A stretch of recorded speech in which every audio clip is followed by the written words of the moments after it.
But just because somewhere is a great place to live doesn't necessarily mean it's a good fit for everyone. For the best advice about moving to Mexico, subscribe to my channel and hit the bell to be notified when I upload a new episode every Thursday. If you're new to my channel, welcome, and if you've been here before, welcome back. My name is Alex, and I moved to Mexico from the US in 2017. I've called Queretaro home ever since. Back at the beginning of the year, back in February, I shared this video on my channel highlighting the best places, my picks for the best places to live in Mexico. Just like I did in the last video, I reached out to some foreigners living in these various cities across Mexico to get their perspectives. And they graciously agreed to take a look at the cities that they love and provide some information, some insight as to who should not move there. My goal with this video isn't to slam any of these cities. Obviously, I think that they are all great places to live, or I wouldn't have included them in that first roundup. But I just want to give you a little bit of a different perspective, highlight some important things to consider if you are deciding right now where in Mexico you want to live. First up, Queretaro. Queretaro is still very much coming into its own as a mid-sized city in Mexico, and nowhere is that more evident than the nightlife. If you are somebody who needs something to do every night of the week, who wants to be able to find live music, dancing, different kinds of entertainment, then Queretaro might not be for you. Another thing to consider if you're thinking about moving to Queretaro is the air quality here. There's a lot of industry, a lot of factories, and with that comes pollution. So not ideal for someone with respiratory issues. Similarly, it's a dry climate, it's a dusty landscape, and those two factors are enough to drive your allergies wild. I know for me personally, I've got to put eye drops in almost daily just to be able to comfortably open my eyes in the morning. And post-shower, putting on lotion is an absolute must, not a luxury like if you live in other parts of Mexico. Your skin will just completely dry out without it. If you're a foodie moving to Mexico, you should know that Queretaro doesn't have a super distinctive regional cuisine, especially compared to a place like Oaxaca. Now, I'm not implying that there isn't good food here. You can definitely find good food in Queretaro. What I'm saying is that it doesn't really have that super distinctive, super unique food like other places in the country. Puerto Escondido. Located on the Pacific coast in the Mexican state of Oaxaca, Puerto Escondido has a population of around 60,000 inhabitants. This Mexican beach town is famous for its surf and attracts people looking for a relaxed lifestyle. Alex Krotkov, wedding photographer and co-founder of Puerto Food Tours, has called Puerto Escondido home for 6 years and says that living here means accepting having limited options for everything from restaurants and nightlife to medical facilities. If you have some severe chronic illnesses, that might also be an issue. Like especially if you have something special. If I were like 60 or 70 and I would have like a whole bunch of things and I would need professional help every once in a while, then living in Puerto would be an issue. So when you come for the first time to Puerto, you fall in love with it and the climate and its tropical paradise and etc. But I've seen so many people spend half a year here and then say, okay, Puerto is not for me. It's too hot. All year round it's hot. I cannot stand that. I need some change. To live in Mexico in general, you have to be really flexible and open-minded. If you like everything to go as planned, then Puerto is going to be really hard for you to live. If you want to assimilate and live here as a local and interact with the locals and work with them and etc., then yes, you need to be more open-minded. Morelia. The capital of the state of Michoacan in central Mexico, Morelia is home to around 850,000 people and is known throughout Mexico for its Spanish colonial architecture. Scott Tim, who I connected with when he joined the Move to Mexico membership prior to his move to Morelia in August 2021, explains that his adopted home isn't a good spot for anyone looking to regularly escape to the coast. If you love the idea of beachside living, waking up in the morning or in watching a sunset at the end of the day of the beautiful ocean and sandy beaches, Morelia is unfortunately not for you. If you're looking to live in a city of great population with enormous resources, a massive public transportation system, sports teams, and all of the amenities of a very large city, Morelia probably won't be your cup of tea. It's a mid-sized city, has a lot of available resources, but it is not in any way a large metropolitan area. Likewise, if you're looking for a small village life to be able to get away from all American products and brands, Morelia is probably not what you're looking for either. Here in Morelia, we have Walmart and Costco and Domino's and KFC. So if trying to get away from those brands is important to you and feature a more rural life, Morelia is probably not the spot for you. Guadalajara. The capital of the state of Jalisco in western Mexico, Guadalajara has a population of around 5 million inhabitants. Make no mistake, Guadalajara is a very big city, and Luis Bus, who moved there earlier this year, said people in search of classic Mexican charm might not find it. Guadalajara might not be the best option for someone who's looking for a city or a town with like a very traditionally Mexican feel and look to it. Like those kind of colonial streets and very walkable centro. Guadalajara doesn't really have that. It's much more of like a modern city. The architecture isn't that quaint and pretty like in other cities in Mexico. Also, if you really like green spaces within your cities, I don't think Guadalajara is the worst for this. Like there is a lot of tree-lined streets and things like that, but I do find it hard to find like big parks within the city. Not so much like in Mexico City has like really big parks in Roma and Condesa and dog parks and all of this. I don't think it's a very park-friendly or dog-friendly city at all. Also, I think if you're a foreigner who's looking to come to Mexico and settle in a place where everything is very easy, everyone speaks English, there's a huge foreigner community, there's lots of touristy things available and like well planned out and like easily accessible. I don't necessarily think this is the city that has that. Like there's definitely a foreign community, but it's definitely not as touristy as places on the coast or other kind of like expat hubs other than Chapala. Chapala's close by, but Guadalajara itself, I don't think it's a huge hub for foreigners. If you're finding this video helpful, be sure to give it a thumbs up so we can help to spread it to more people. La Paz. Located on the Baja California Peninsula, La Paz has a population of approximately 290,000 inhabitants. It's close to all of the more popular tourist places like Todos Santos and Los Cabos, but living here allows you to come back home to a much quieter and more laid-back place.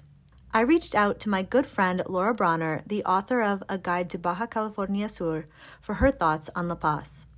If you're used to living in a city with great public transportation and you want to ditch your car for good, this isn't the best place for you to live. Having a car in this part of Mexico is almost a necessity, especially if you want to quickly and easily get to the big grocery stores, get to the beach, hop to some of the smaller nearby towns, or head out on local hikes. The bus network is scarce, and while you could get around by bicycle to most local spots, it's still a decent pedal from downtown La Paz to Playa Balandra or Playa Tecolote. The other thing to know about living in the Baja Peninsula is that it is without a doubt one of the most expensive places to live in Mexico. If keeping to a small budget is your top priority, you can still live well here, but you'd be making more sacrifices than if you headed to mainland beach towns in Mexico. Baja is almost like an island. Most things have to be shipped in, so food in particular is quite expensive compared to other parts of Mexico. Merida. Located in the northwest part of the Yucatan Peninsula, Merida is home to just over 1 million people. Author of Moving to Merida and Yucatan with Kids, Cassie Pierce has lived in Merida since 2016 and loves the area for the multitude of outdoor activities it offers, including cenotes, beaches, and archaeological sites. However, she warns that there's a major factor you need to consider before making Merida your home. Some of the things that make it a less than perfect city really revolve around the weather. Let's not pretend. Most people who've thought about moving to Merida have considered the fact that for at least 6 months of the year it's around 40 degrees Celsius plus. We have high humidity a lot of the year. In winter there is a weird thing where a lot of people are allergic to the winter humidity here and end up snorting and sniffing their way through the winter. It doesn't affect me personally, but I know a lot of people who do find that this is the case. The other issue we have here is that outside of the city centre, it's really not a walking city. It's much more of a driving city, kind of how I, as a Brit, imagine most American cities are. You have to really think if you want to get out and about. Mexico City. Ciudad de Mexico is the 6th largest metropolitan area in the world with more than 21 million inhabitants. Travel writer Jenny Hart has called Mexico City home for the past year. While she has no trouble going on and on about the things she loves about Mexico City, only one major downside came to mind. Mexico City is loud. And I don't just mean big city loud, and I don't just mean Mexico loud. It is an truly awful combination of the two. Nothing I ever experienced in New York comes close to how disruptively noisy Mexico City is. I always need to mute myself on Zoom calls when I'm not speaking because there's just so much background noise from the street. Even if I'm not directly next to the street, it permeates through the building. Puebla. Located in east-central Mexico, Puebla has a population of more than 3 million inhabitants in its metropolitan area. Ann Woodward loves the temperate climate as well as the fitness and outdoors culture, but warns that nearby volcanoes can be an issue. If you have respiratory issues, Puebla may not be for you. A volcano named Popo is located 25 miles outside of Puebla. It is very active, and its frequent exhalations sometimes spew ash into the air. So that, combined with the altitude and the usual pollution you find in a large city, it could present challenges for folks with breathing problems. However, the air quality situation does improve significantly during the rainy season. Also, if you're looking for a location with lots of foreigners or the ability to communicate in English, Puebla might not be the right spot for you. There is an English-speaking expat group that meets regularly.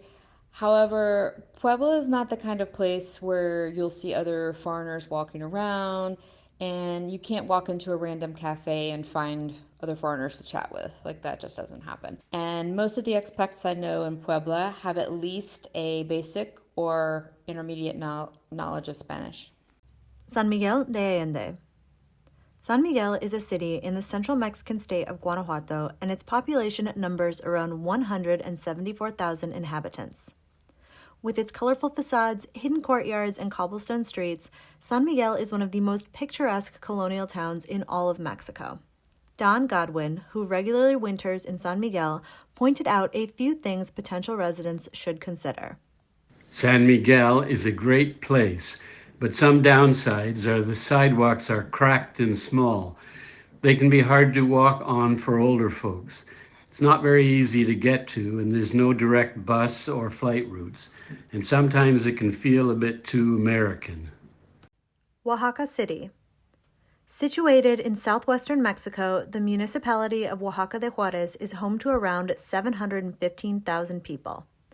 Katrine Schrimpf, a spiritual guide who relocated to Oaxaca from Germany 3 years ago, said anyone considering moving to Oaxaca should be prepared to commit themselves to learning Spanish.